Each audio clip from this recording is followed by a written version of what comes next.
What's up guys, welcome back to Aquatic Elements. Today we are in the Basingstoke area looking at this absolutely stunning Ranchu pond. Now in episode 1 we checked out the reef tank indoors, and in today's episode we're going to have a close look at this Ranchu pond. Now I have covered this in previous videos, but I thought it's time to do another video on it because it's probably been around a year since I actually looked at this pond. We've got a few different fish in here. The lily has grown really well, and I thought I'd run you through all the details, especially for the new viewers. There is another small little raised pond over there, so let's check that out first and then we can come back and have a close look at these guys. So first up, you can see we have a cute dog in the shot, a Staffy. But this is a really small pond. It probably holds only around a couple hundred litres. We've got some really nice lilies that are slowly coming up. They are taking their time. And you'll see a sort of pathetic little fountain. And that is actually run on solar power. So that is just running when we get lots of sunshine. We've got some nice irises in the corner. Nice little planted pond. Mainly just a little drinking pond for the dog. We've got a few little goldfish in there. Nice and simple, and adds to the aesthetic of the garden. Now we've seen the little pond over there with the few goldfish in it, let's check out this Ranchu pond. So this is actually custom made. We've got a Laguna tub inside. Obviously we've got a bit of background noise from the birds.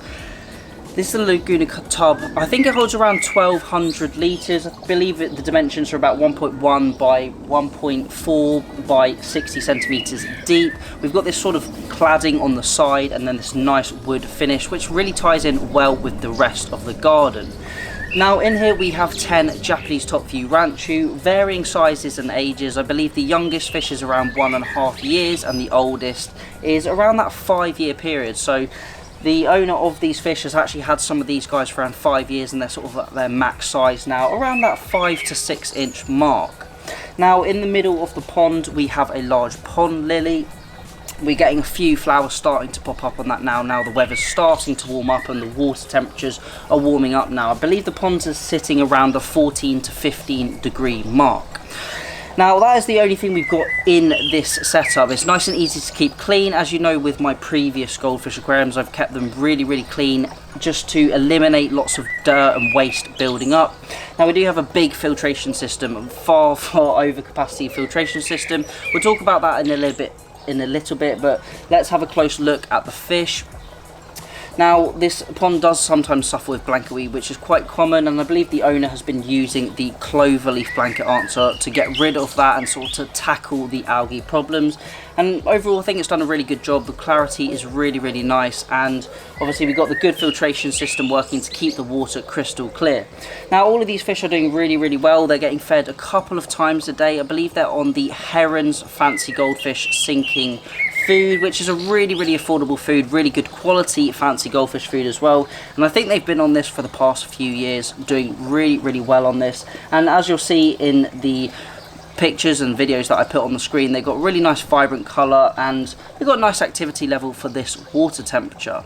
Let's head over to the other side of the pond and let's talk a little bit more now about the filtration system. Now we are on the other side of the pond. You can see, well hopefully see behind me, we've got this sort of bench seat, and now this is actually hiding an Awazi Filter Clear 12,000, which has got an inbuilt 36 watt UV. Now 36 watts is way overkill for this pond size, but it is doing an absolutely great job at keeping that water crystal clear. Now generally I would recommend cleaning or changing your UV bulb once every approximate 12 months. Sometimes it can go a bit longer, up to sort of 18 months. Now within the Awazi Filter Clear, for those of you who don't know, we've got different layers of coarse and medium sponges, or medium and fine sponges. Now this does a really good job at pre-filtering before the water enters into the second stage of the filtration. Now all of the debris is pumped from the pond into the Filter Clear unit, which can be turned off by a red valve, and currently it's turned off and we actually only have the Backy shower filter running, but it does have the capabilities to run both filters, especially in summer when we're getting a little bit more sunlight. The water's potentially going a little bit greener or getting a lot more sunlight in the day, and that filter clear then uses the UV to sterilize the water and get a nice clear finish and a real crystal clear finish. But because the temperatures are a little bit low in the pond still, we're not battling with any green water, and the backy shower is doing an absolutely ample job. We've just got that sort of extra filtration if needed to give it that final polish. Now, as I said, the water travels from a 3,500 litre J-Cod or J-Bell pump into that filter clear unit, goes through those sponges. The filter clear only needs cleaning once every like 4 months or so, because we have a real low bioload within the system, so it's not needing that much of a clean. Then that water enters from there into the backy shower behind me. Now, as you can see, or probably can't see, the backy shower is actually hidden within this wooden box, which matches with the top of the pond. Now, within that, we've got a water inlet, which is a spray bar that sprays down onto some foams and filter fleece, catching any fine debris and dust and fish waste that passes out of the filter clear and into that shower filter. Then once it's gone over that shower filter, it goes down through approximately 30 kilos of alpha grog media. Now, this provides the home and the housing for the bacteria to live within, and then that finally goes down back into the pond, and then it recirculates. Now, the pond being about 1,200 litres and the pump being around 3,500 litres per hour, we're getting approximate turnover around 2.5 times per hour after you've got a little bit of head loss and a little bit of head pressure from the pump. So plenty turnover. I would say generally in koi ponds and sort of goldfish ponds, you're going for the 1 to 1.5 times turnover in water volume every single hour to get a nice clarity. Now, if you want to get that clarity up a little bit higher, I would definitely aim for the 2 to 3 times per hour range, and obviously you can go even higher if you want to. But if you're real striving for excellent water quality, real crystal clear water quality, going for a UV system built into a filter such as the Awazi Filter Clear, or going for that external UV, be it a TMC or an Evolution Aqua filter, you're going to get a real nice crystal clear water coupled with a good mechanical and biological filtration to ensure you've got real crystal clear water for the fish. So now we've talked about the filtration system, we've talked about the pond and the sort of works of this system. Let's have a closer look at the fish, and let's have a close look at these Japanese top view Ranchu and see what they look like. So right behind me we have the 10 Japanese top view Ranchu. Now, the smallest, as I mentioned earlier in the video, is around 15 months old and probably pushing around 2, maybe 2.5 inches. And then we've got the adult or oyagoi, which means parent fish, and they are up to that 5 to 6 inches in length.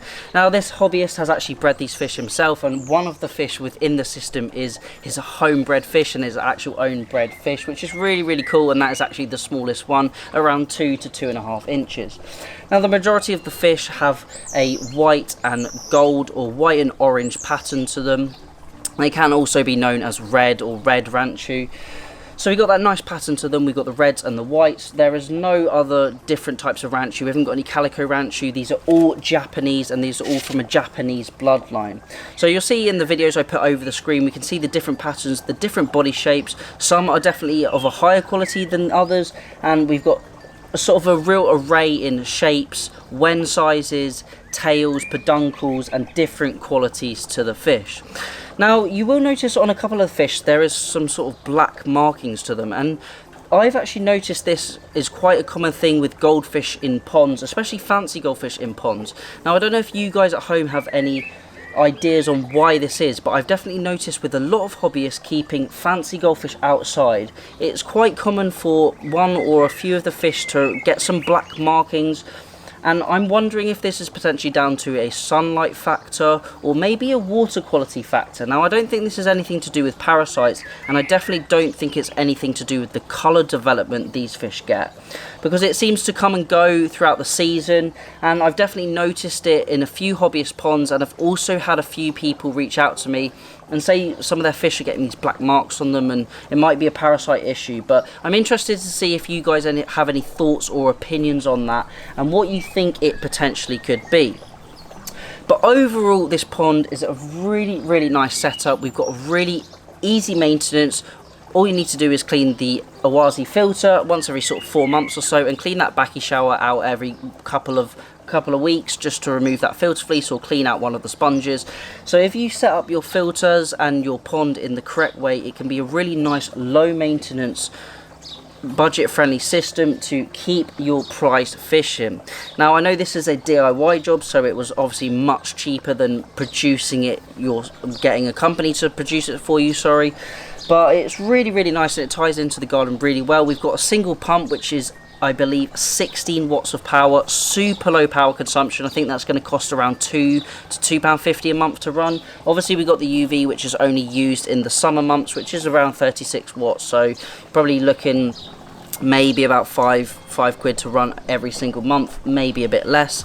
Super cheap to run overall, really nice setup, and hope you guys enjoy it. If you do have any questions about the setup, any questions about the fish, the plants, or the filtration, or you have a sort of an inquiry or query about fancy goldfish, then leave those down in the comment section. But if you enjoyed this video, please let me know. If there's anything you would like me to feature in future videos, then also let me know, and I'll do my best to answer all of your questions down in the comment section. But that's it for today's video. Thank you all for watching. Remember to keep those water changes up, and happy fish keeping.